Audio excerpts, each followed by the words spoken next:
Madam Purandeswari గారు మాట్లాడతారు.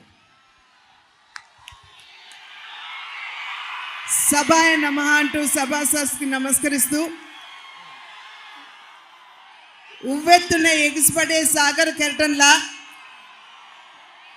ఎప్పుడెప్పుడు ఈ వైఎస్ఆర్సీపీ ప్రభుత్వాన్ని గద్దె దించుతామా అనేటువంటి కసిని గుండె నిండా నింపుకుని ఇక్కడికి కూటమిని ఆశీర్వదించడానికి వచ్చినటువంటి సోదర సోదరీమణులందరికీ, ఎందరో మహానుభావులు అందరికీ వందనములు అంటూ మీ అందరికీ ముందుగానే నమస్కారాలను తెలియజేస్తున్నాను. ఆంధ్ర రాష్ట్రాన్ని అనేక సందర్భాల్లో ప్రకృతి వైపరీత్యాలు దెబ్బతీసినటువంటి విషయం మన అందరికీ తెలుసు. అన్నింటికంటే హుద్హుద్ తుఫాన్ కంటే, అదేవిధంగా నిన్న మొన్న వచ్చినటువంటి మిజోంగ్ తుఫాన్ కంటే కూడా ప్రమాదకరమైనటువంటి వైపరీత్యం 5 సంవత్సరాల క్రితం వైఎస్ఆర్సీపీ రూపంలో ఆంధ్ర రాష్ట్రాన్ని కుదిపివేసినటువంటి విషయం మీ అందరికి గమనించాలి. ఆ యొక్క వైపరీత్యం నేపథ్యంలో ఆంధ్ర రాష్ట్రం అన్ని విధాలా కూడా కుదేలైనటువంటి విషయం మనందరికీ తెలుసు. అప్పుల ఊబిలోకి నెట్టివేయబడింది. అభివృద్ధి అనే పదానికి తావు లేకుండా పోయింది. పరిశ్రమలు రాక మన బిడ్డలకి ఉద్యోగ అవకాశాలు లేకుండా పోయాయి.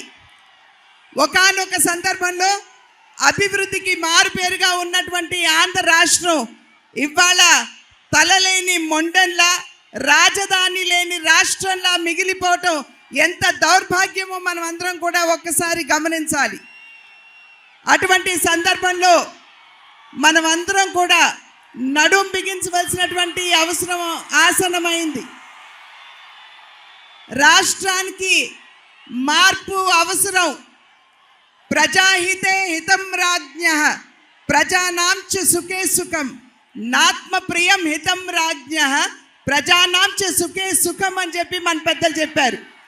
అంటే దీని అర్థం, రాజు తనకిష్టమైనటువంటి పరిపాలన కాదు, ప్రజల ఆకాంక్షల మేరకు పరిపాలన అందివ్వాలి అని చెప్పి ఏదైతే మన పెద్దలు చెప్పారో అటువంటి పరిపాలనని మనం రాష్ట్రంలోకి తీసుకురావాల్సినటువంటి అవసరం చాలా ఉన్నది.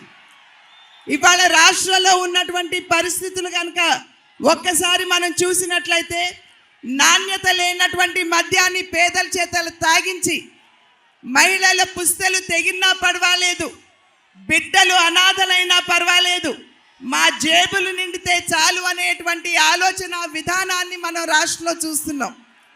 ఏ వర్గానికి కూడా న్యాయం చేసేటువంటి అవకాశం లేదు. బీసీ కమిషన్కి కేంద్ర ప్రభుత్వం చట్టబద్ధత ఇస్తే, రాష్ట్రంలో ఉన్నటువంటి బీసీ కమిషన్కి చట్టబద్ధత ఇవ్వకుండా బీసీ కులాలకి ఏ విధంగా వైఎస్ఆర్సీపీ ప్రభుత్వం అన్యాయం చేస్తుందో ఒక్కసారి మనం గమనించాలి. ఎస్సీ కులాలకి సంబంధించి ఒక ఎస్సీ డ్రైవర్ని హత్య చేసి అనంతబాబు అనేటువంటి ఎమ్మెల్సీ డోర్ డెలివరీ చేస్తే ఆ కుటుంబానికి నేటి వరకు కూడా న్యాయం చేసేటువంటి పరిస్థితి ఇవాళ రాష్ట్రంలో లేదు అని చెప్పి మనం గమనించాలి. ఈ రకంగా చూసినట్లయితే ఏ వర్గానికి కూడా, ఏ రంగానికి కూడా రాష్ట్రంలో న్యాయం జరగడం లేదు అనేటువంటి విషయం మనకి సుస్పష్టంగా అర్థమవుతుంది. కనుకనే ఖచ్చితంగా మార్పు అవసరం. మీరు చూపిస్తున్నటువంటి ఈ ఉత్సాహం ఏదైతే ఉన్నదో, ఒక రకంగా చెప్పాలంటే నరేంద్ర మోడీ గారి స్ఫూర్తి, చంద్రబాబు నాయుడు గారి యొక్క యుక్తి, పవన్ కళ్యాణ్ గారి శక్తి ఇవాళ ఈ సభా ప్రాంగణంలో మనందరికీ కనపడుతుంది.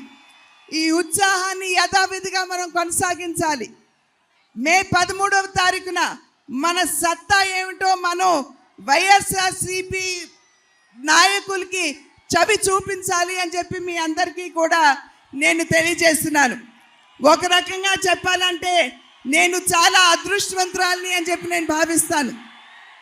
ఎందుకంటే ఆదికవి నన్నయ్య నడయాడినటువంటి పుణ్యభూమి కందుకూరి వీరేశలింగం గారు, అదేవిధంగా ప్రకాశం పంతులు గారు, చిలకమర్తి లక్ష్మీ నరసింహమూర్తి గారు, వారందరూ నడయాడినటువంటి పుణ్యభూమి. అన్నింటికంటే మిన్నగా మా తండ్రి గారు, మీ అన్నగారైనటువంటి నందమూరి తారక రామారావు గారు అమితంగా ప్రేమించినటువంటి ప్రాంతం ఇది. కనుక నా తండ్రి బిడ్డగా, మీ ఆడబడుచుగా, ఇవాళ ఉమ్మడి అభ్యర్థిగా, పార్లమెంట్ రాజమహేంద్రవరం పార్లమెంటరీ అభ్యర్థినిగా మీ ముందు నిలబడినటువంటి సందర్భంలో మీ అందరి ఆశీస్సులు నాకు, నాతో పాటు ఈ నియోజకవర్గంలో ఉన్నటువంటి 7 ఎమ్మెల్యే అభ్యర్థులకి ఉంటుంది అని చెప్పి గట్టిగా విశ్వసిస్తూ ఈ ఉత్సాహాన్ని కొనసాగించండి. మే 13వ తారీఖున మీ సత్తాన్ని చాటండి అని చెప్పి ప్రార్థిస్తూ సెలవు తీసుకున్నాను. జై హింద్.